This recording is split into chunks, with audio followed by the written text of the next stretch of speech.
Hi, my name is Del and welcome to Comic Snags. Before I show you the stack of dollar books, please, if you are a returning viewer, go ahead and hit that like button or leave a comment. And if you are new to the channel, don't hesitate to hit that subscribe button. Okay, let's get down to the books.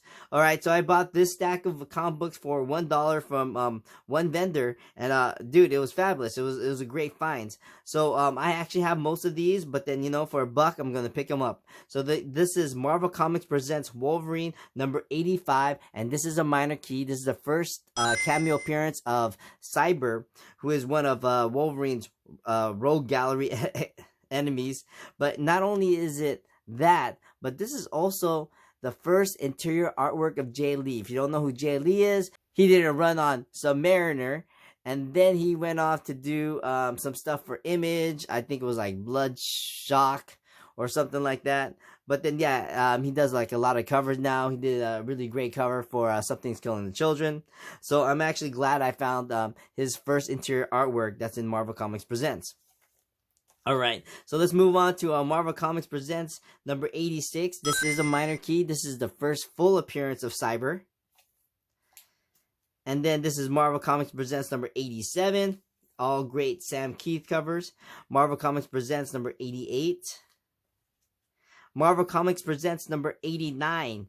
And so this, in my opinion, is a minor key. This is the first interior pencils by Joe Madura. If you don't know who Joe Madura is, in the 90s, he actually did a whole bunch of issues for Uncanny X-Men, a whole bunch of covers as well.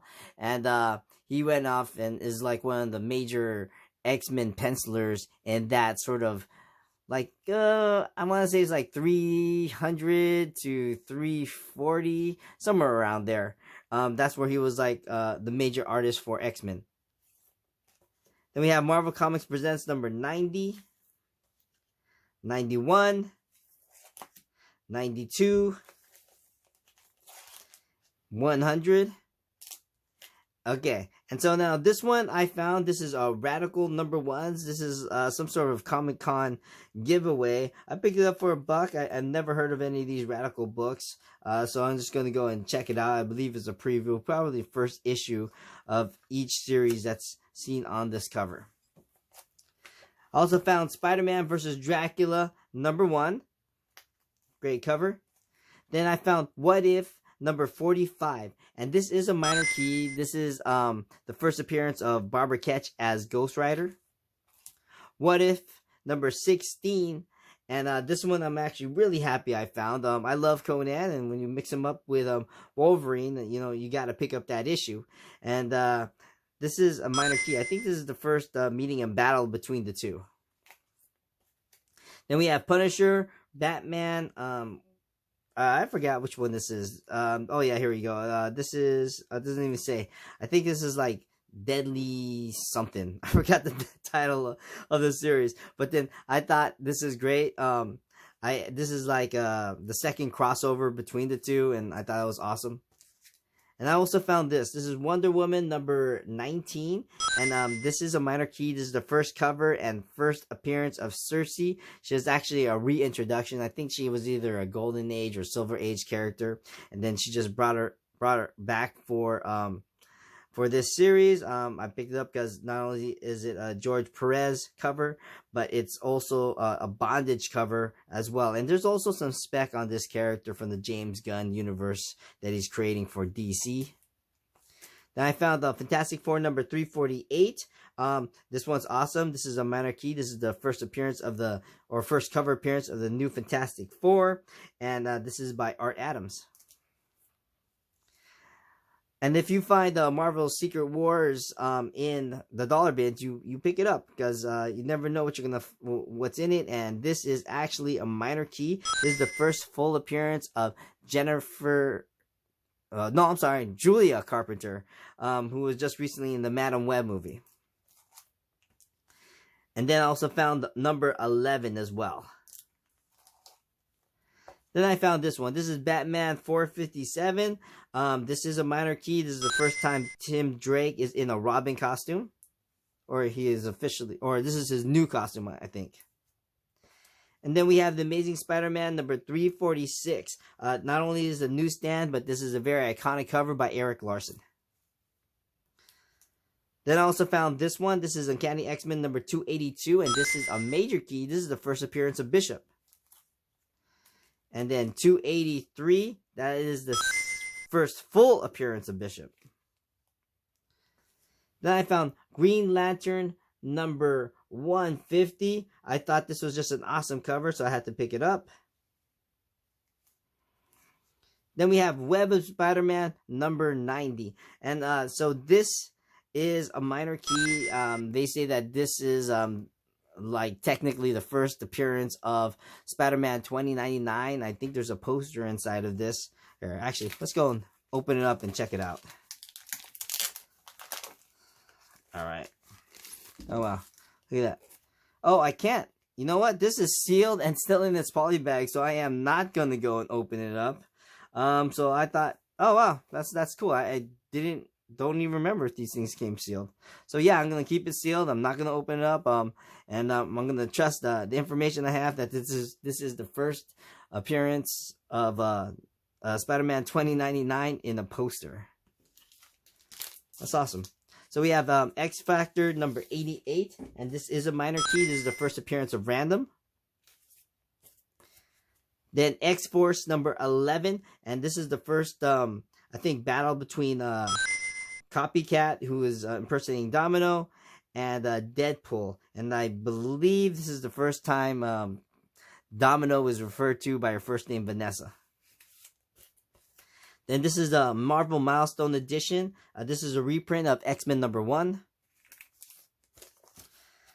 And this is The Adventures of Ford Fairlane number 1. Okay, so to those new viewers out there, so Ford Fairlane was actually portrayed by Andrew Dice Clay. This was actually a movie back in the 80s. And so Andrew Dice Clay was one of those very controversial comics back in the day. And if he actually appeared now, he would be basically canceled. He was very male chauvinistic. He like took nursery rhymes and made him bad. You know, it was pretty funny. So yeah, he totally would have gotten canceled. But you know what? I actually enjoyed his stand-up. He was actually pretty funny back then. So now we have the Incredible Hulk number 377, and this is a major key. This is the first appearance of Professor Hulk. And then Spawn 9, and this is the first appearance of Angela, who of course had that, the creators Neil Gaiman and Todd McFarlane had a big beef over on who owned the rights, and eventually Neil Gaiman won that lawsuit and sold the rights of Angela to Marvel, and she is now in the Marvel universe, and she is the long lost sister of Thor, which was actually kind of crazy. It actually fits in that world. And this is also the first appearance of Medieval Spawn and the first appearance of Calistrago from the Spawn universe. Then I found this one. This is The Brave and the Bold number 104 with this great Deadman cover. And I want to say this this cover is by Nick Cardy, which is awesome. Then we have Green Lantern number 155. Great cover. Of course, it has a little oath right there. Then we have Batman Returns, the movie adaptation. So I actually have Batman Returns, the other cover, cover A, and so this is cover B. So I'm glad I actually found this one. And then we have RoboCop versus Terminator. First of all, I just love movie adaptations. Second, this is written by Frank Miller. So how could you go wrong? So this is the first one, and this is the second one. Alright, so that was the end of my dollar books. Let's get to these other stacks.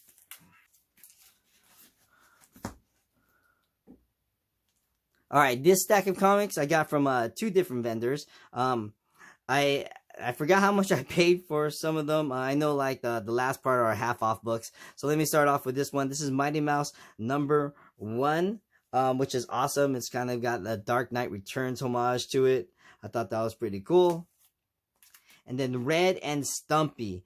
Yeah, I think I paid $3 for this one, and this one he lowered it, and I think I paid $3 for this one as well. This is Red and Stumpy number 1. So I bought this because I just misread it. I thought it was Ren and Stimpy. I didn't know this was gonna be a parody issue, and I was like, wow, I don't even know who this publisher is, so maybe I'll just pick it up for $3. And so yeah, I haven't looked at it yet, but I'm excited to read this one. So I picked this one up for $5. This is Alpha Flight number 19, and this is the first appearance of Talisman, Shaman's daughter. And then this one I was so excited to find. I saw Space Usagi number 2, and so I picked up number 1 and 3 previously from the same vendor, and I was like, oh my god, he does have number 2. So I went and picked it up, but I didn't know this was number 2 from volume 2, and I was like, oh man, so it doesn't actually fit in between to complete my set. So I was so bummed out about it, but I'm so glad I found it. This is Punisher Christmas number 1. This is a one-shot. I picked it up because it's got a great cover. And then from that stack, or from that vendor, I found this. This is Amazing Spider-Man number 328. Of course, this is the Spider-Man hitting the Hulk in the solar plexus by Todd McFarlane. And this cover price is $20, but I believe he sold this to me for $15. And I picked it up because, man, it is in crazy great condition. It looks like a 9/8 without a press. I don't know if you probably can't see it because it's very flat, but yeah, this is awesome. The corners are great, even on the edges. So yeah, it's in the Mylar in the bag. Whoever owned this before probably just put it right in there. Maybe read it once, but this is in great condition. There's no color breaks, no nothing. So I picked it up just for the condition of it, even though I think I do have a copy of this comic book. Alright, and then I also found, so this stack is from a different vendor, and I know I paid $2 for this one. This is Lucifer number 1, I believe, and this of course is the convention sketch cover. Then I found Vampirella number 5 in there. I thought it's got a great painted Vampirella on there, and I picked it up because it said free Dave Stevens poster in there, so I thought that was kind of interesting. But there's no posters in there. It was like a mail away type of deal. So yeah, there's no Dave Stevens posters inside. And so I found the Astonishing X-Men number 24, and I do love this run of the Astonishing X-Men by Josh Whedon. I'm actually trying to collect the floppies for it, so I think that was pretty cool. Then I found Batman number 43, and this is the first appearance of Mr. Bloom. Bought that for $2, and then Adventure Time Comics number 1, and I was ecstatic. I thought this was like from the first run, but I think this is volume 2. So it's not that bad, but I'm glad I still have it. And then we have Die Die Die number 1. I bought this for $3, and this actually has several different variants with the word balloons are different. So I'm actually trying to put those together. And then I found this one. This is the Powerpuff Girls number 1. And I think this is from the second volume as well. And this is a variant. I want to say this is the Hastings variant on there. And I bought this one for $5. Here, let me go cover the rest here so you don't see what I got after this one. Let's pop this open. I think, let's check out the back. See what the back says. Well, it doesn't tell me which variant it is. I think it says little something. I'll go ahead and I'll put that on the screen for you to see which variant this is. But it is actually a great cover, so I'm actually glad I found this one for $5. And then I found Spider-Man Deadpool number 1. This is the first print. This is awesome. I think this went on to about 5, 6, maybe 8 printings. I forget. But then, yeah, I'm glad I actually found this one. I do love the cover of this. This has a lot of symbolism in it. Of course, you got this great logo of both of them. And then you have this, which is crazy because it actually looks very yin and yang-ish. Especially when you have his web going all around. It's like a little piece of each other is portrayed in each character. So I thought that was actually kind of cool. And then I found this one for 20 bucks. This is The Preacher #2 with this is a Saint of Killers right there on cover, and this is a minor key. This is the first appearance of Archface. If you don't know, and so Garth Ennis was actually one of my favorite writers in the 90s, along with Neil Gaiman. And this series is awesome. I suggest you guys go ahead and read it. It is more adult, so of course, for you younger viewers, I don't recommend you reading this until you're at the appropriate age, and I think that's 18. I'm not sure. But I just want to put that out there. And then for the last snag of the day, I found this primer number 5. And okay, for those of you who don't know, as you can see, Sam Kieth is one of my favorite artists of all time. And this one I bought for half off, so instead of $120, I bought this one $60. And this is the first interior artwork of Sam Kieth, and I thought it was great. It's got actually a prototype of the Max in there. It's called the character's called Max the Hare, and this is the first appearance of Max the Hare. And of course, that's why the Max is like some big giant guy kind of dressed in a bunny suit, because he was based off Max the Hare, which looks nothing like the Max except for that bunny suit thing going on.